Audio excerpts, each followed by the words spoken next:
Shalom, povo lindo e amado do nosso Deus, a paz do nosso Senhor Jesus, mulheres de joelhos, princesas amadas do Senhor.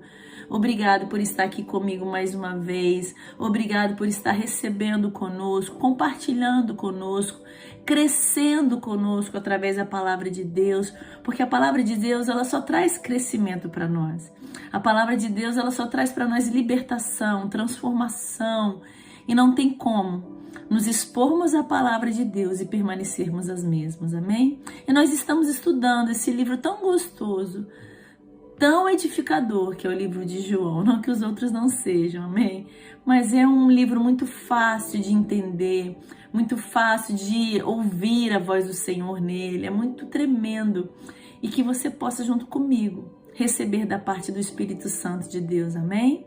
Paizinho, obrigado por estarmos aqui, obrigado por sermos expostos à Tua Palavra, obrigado porque temos acesso a ela, obrigado pela presença do Teu Espírito, que o Senhor possa falar ao meu coração e no coração de cada princesa onde ela estiver, e que cada uma de nós sejamos fortalecidas pelo Senhor, convictas que não há outro caminho, verdade e vida a vivermos, que é o Senhor. Em nome de Jesus, amém? Hoje nós vamos de João 6. E João 6, ele já começa falando sobre a multiplicação dos pães e dos peixes.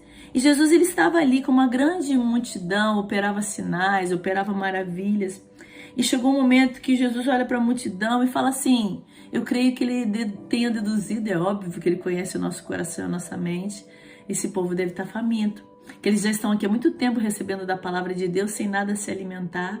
E aí Jesus, ele chega para Filipe e fala assim, Filipe, no versículo 5, onde compraremos pão para estes comerem? Mas ele dizia isso para experimentar Filipe. No versículo 6 ele já afirma isso, porque ele bem sabia o que havia de fazer.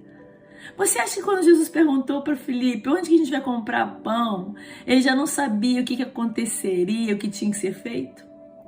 E muitas vezes Deus faz assim comigo e com você. Ele nos questiona, Ele nos coloca à prova para vermos se de fato confiamos no seu poder, na sua soberania, que para Ele não há nada impossível. Amém? E aí Filipe fala assim, a gente só tem aqui 200 dinheiros e eu acho que para comprar pão para essa multidão toda não vai dar não, no versículo 7. Né? Aí chega Pedro e fala assim, tem um rapaz aqui que tem 5 pães de cevada e 2 peixinhos, mas o que seria isso para tanta gente? E aí Jesus, como ele já sabia tudo que ele ia fazer, ele pede para mandar o povo se assentar. Ele toma os pães, levanta, dá ações de graça e começa a repartir, a entregar, a distribuir para aquela multidão ali que estava ali. E aí chegou um momento, a palavra diz que ali tinham quase 5.000, no versículo 10, assentados, homens. Você pensa assim, se a gente for falar de homens, 5.000 homens, se cada um tiver uma mulher, uma esposa e filhos, quantas pessoas tinham ali? Mas foram distribuindo. E sabe o que aconteceu? Que no versículo 12 fala que sobraram. Só que o Senhor fala assim, recolhei os pedaços que sobejaram, para que nada se perca. Isso aí é uma coisa que o Senhor me mostrou, que Ele não é um Deus de desperdício. Ele não é um Deus porque eu tenho bastante, eu tenho que desperdiçar, não. Recolhe o que está sobrando, guarda. Você pode precisar amanhã, ou você pode abençoar a vida de alguém, amém?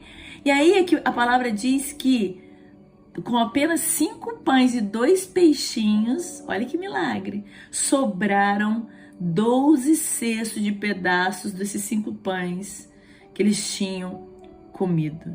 E esse povo ficou maravilhado. E os homens viram o milagre que Deus tinha feito e ficaram apavorados, assustados, assim, aterrorizados pelo milagre.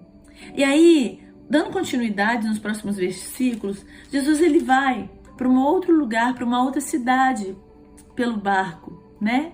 E o vento ali começa a ficar revolto, começa a ficar um vento impetuoso, tá? Nos versículos 16 ao versículo 21. E aí, Os discípulos entraram no barco para ir para Cafarnaum e já era escuro. E Jesus ainda não tinha chegado perto deles. Nessa hora, só os discípulos entraram no barco, tá? Jesus não tinha ido. E o vento começou a ficar revolto, o mar revolto, tempestuoso. E aí foi um momento que Jesus ele chega andando sobre o mar. Nós já ministramos nos livros passados sobre essa situação de Jesus andar sobre o mar. Aqui, João ele não conta com muitos detalhes. Ele só fala que os discípulos temeram, porque não imaginavam que seria Jesus. E Jesus ele responde falando, sou eu, não temais, o versículo 20. Então eles de boa mente o receberam no barco e logo o barco chegou à terra. Muitas vezes vemos o agir do Senhor e não acreditamos que pode ser a ação dele. Muitas vezes achamos que no meio da tempestade, no meio da luta, no meio da dor, estamos sozinhos. Mas Jesus ele está ali, andando sobre o mar, mostrando o seu poder e a tua soberania sobre as nossas vidas, amém?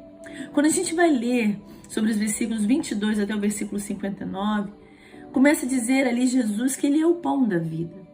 E Jesus ele comenta assim que as pessoas começam a seguir Jesus. A multidão começa a perseguir Jesus. Mas você acha que a multidão começa a perseguir Jesus pelos seus milagres? Pelo que ele é? Pelo que ele representa, pelas suas palavras de ensino? Não. A Bíblia afirma aqui que as pessoas começam a seguir Jesus porque ele multiplicou o pão, porque ele fez milagre ali. Então eles não queriam ter falta daquela comida. Aqui a palavra diz assim, no versículo 26, na verdade vos digo, isso Jesus dizendo, que me buscais não pelos sinais que vistes, mas porque comestes do pão e vos saciastes. Trabalhai, olha o conselho que ele nos dá, não pela comida que perece, mas pela comida que permanece para a vida eterna, a qual o Filho do Homem vos dará, porque este o Pai, Deus, o selou. E Jesus ele fala, meus amados, vocês precisam crer em mim. Moisés, através da vida de Moisés, veio o maná, um pão que veio do céu, mas esse pão, ele acabava, esse pão, ele apodrecia se você pegasse mais, não utilizasse. Mas o pão de Deus, que é aquele que desce do céu, que é Jesus, ele dá vida ao mundo. E aqui o Espírito Santo ministra muito ao meu coração, que a gente não pode buscar a Jesus pelo que ele pode dar. Eu não posso buscar a Jesus porque ele pode matar minha fome física. Eu preciso buscar a Jesus porque ele sacia minha fome em todas as áreas, principalmente a fome espiritual. É aquele que tem a palavra de vida para mim, que dá o norte para minha vida, que dá sabedoria para minha vida, que dá direção para minha vida, para eu saber sim como suprir todas as necessidades, toda a fome que eu possa ter amanhã. Ele é o pão vivo que desceu do céu. E é quando ele começa a aprofundar nessa palavra, que ele é o pão vivo, e ele fala assim, no versículo 53, na verdade, eu digo que se não comerdes a carne do Filho do Homem, e não beberdes o seu sangue, não tereis vida em vós mesmos. 54, quem come a minha carne e bebe o meu sangue tem a vida eterna, e eu ressuscitarei no último dia, porque a minha carne verdadeiramente é comida, e o meu sangue verdadeiramente é bebida. Quem come a minha carne e bebe o meu sangue, permanece em mim e eu nele. Assim como o Pai que vive me enviou, e eu vivo pelo Pai. Assim quem de mim se alimenta, também viverá por mim. Este é o pão que desceu do céu. Não é o caso de vossos pais que comeram maná e morreram. Quem comer este pão, viverá para sempre. E ele dizia isso ensinando na sinagoga. Só que muitos ali ouvindo isso, disseram nos versículos 60 até o final desse capítulo, muito difícil ouvir esse discurso, quem pode ouvir? E Jesus ele viu que os discípulos murmuravam. E Jesus perguntou assim, isso vos escandaliza? Que seria, pois, se visse subir o Filho do Homem para onde primeiro estava? O Espírito é o que vivifica a carne, para nada aproveita. As palavras que eu vos disse são Espírito e vida, mas há alguns de vós que não creem. E ele diz assim, no 65, por isso eu vos disse que se ninguém pode vir a mim, se por meu Pai ele não for concedido. E aí as pessoas começaram a se retirar. Os discípulos começaram a tornar para trás, eu não andava mais com eles, a multidão, porque o que é isso, comer da sua carne e beber do seu sangue? Jesus já estava ali falando da sua morte na cruz do Calvário. Jesus aqui falava de viver a vida de Jesus. Que a minha comida é fazer a vontade do Pai, é obedecer ao Senhor. Jesus não estava aqui falando de comer a carne dele, o sangue dele, de fato, teoricamente ali no físico. Mas é a vida de Jesus. O sacrifício dele na cruz do Calvário. É um preço a ser pago. Não é buscar a Jesus porque ele pode me dar a comida, o pão, o alimento para eu não morrer. Jesus estava falando muito além de uma comida física, que trazia vida física. Jesus estava falando ali de uma comida espiritual, de uma vida espiritual, de uma vida eterna. João 10,10 diz, né? O ladrão veio para roubar, matar e destruir, mas eu vim para dar vida e vida em abundância. Através das vidas de Jesus, nós temos vida eterna, nós temos vida abundante. Nós temos abundância de paz, alegria, de intimidade com Ele. Não se resume apenas simplesmente numa comida física, de ter alimento na minha despensa, de não ter falta de coisa alguma. Isso é muito pouco para o nosso Deus. Isso é um mínimo para o nosso Deus. Ele quer dar a mim e a você a vida eterna, a vida em abundância, a vida de intimidade com Ele, de busca. E aqui a palavra diz que as pessoas ouvindo isso, duro demais esse discurso, começaram a se afastar, não queriam mais buscar Jesus. Porque de fato Jesus conhecia os corações e sabia o porquê eles estavam ali. E teve um momento que Jesus vira para os seus discípulos e fala assim no 67, e vocês? Vocês também não vão se retirar? Se a gente pensar, Jesus foi grosso, sem educação. Mas se a gente for trazer para o nosso dia hoje, ninguém quer, eu não quero que ninguém esteja comigo por interesse. E tenho certeza que você também não quer que ninguém esteja com você por um interesse. Pela sua riqueza, talvez pelo seu talento que pode beneficiar. Você quer que alguém esteja com você pelo que você é. Você quer que alguém caminhe por você pela sua amizade, pela sua pureza, pela sua sinceridade, pela sua simplicidade, pelo seu amor. Mas não pelo que você pode dar. É muito ruim caminhar com alguém por interesse. Jesus da mesma forma. Ele não quer que nós busquemos Ele pelas suas mãos, ou seja, pelo que Ele pode me dar, milagres, provisão, sustento, riqueza, bens, não. Isso são consequências de uma caminhada com Jesus. O que Jesus quer dar a mim e a você é vida eterna. Existe um céu para nós. Jesus morreu, ressuscitou, voltou ao céu e a palavra diz que Ele tem preparado moradas para nós. Isso aqui é muito pouco para aquilo que Deus tem para nós. Deus tem para nós uma eternidade. E por que eu e você hoje buscamos ao Senhor? Porque você espera uma bênção dEle? Ou nós buscamos ao Senhor porque o amamos? Ou nós buscamos ao Senhor porque Ele já pagou um preço na cruz do Calvário? Porque a graça dEle nos basta. Que fique essa reflexão para nós hoje, em nome de Jesus. E quando Jesus fala para os seus discípulos, e vocês?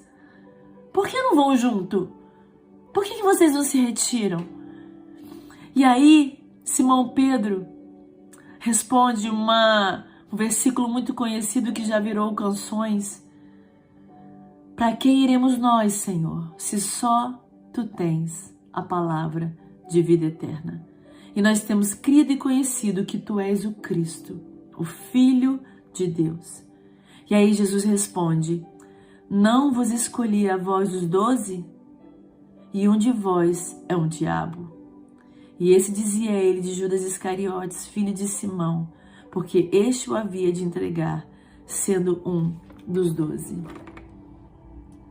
Que nós possamos permanecer no Senhor, não pelo que Ele pode dar, mas que possamos permanecer no Senhor, porque só Ele tem as palavras de vida eterna. De vida eterna. Amém? Vamos orar? Paizinho, obrigado pela tua palavra. Obrigado porque o Senhor morreu na cruz por nós para nos dar vida eterna. E o Senhor não tem vida para nós só depois, na eternidade. O Senhor tem vida abundante para nós hoje. Nos perdoa porque muitas vezes buscamos ao Senhor pelas tuas mãos.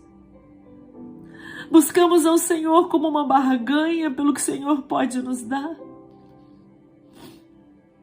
Mas que possamos buscar ao Senhor para te amar. Buscar ao Senhor para receber do teu amor. Para desfrutar da tua presença. Para desfrutar de uma vida de intimidade contigo, Pai, porque é tão bom. Davi já dizia, vale mais um dia nos teus atos do que 1000 longe de ti, Senhor. Eu te peço nessa hora que cada mulher que me escuta, que cada princesa, cada pessoa que me escute nessa hora,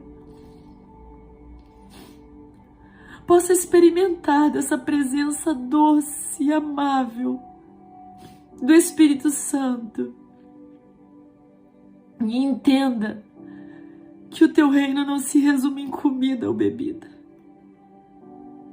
mas no teu amor, na vida do Senhor para nós. Obrigado pela tua palavra, Senhor. Obrigado porque o Senhor não desistiu de nós.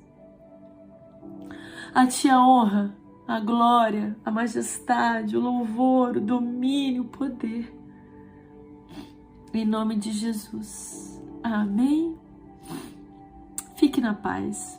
Receba desse amor de Jesus, dessa vida que só Ele pode dar. Um beijo no seu coração.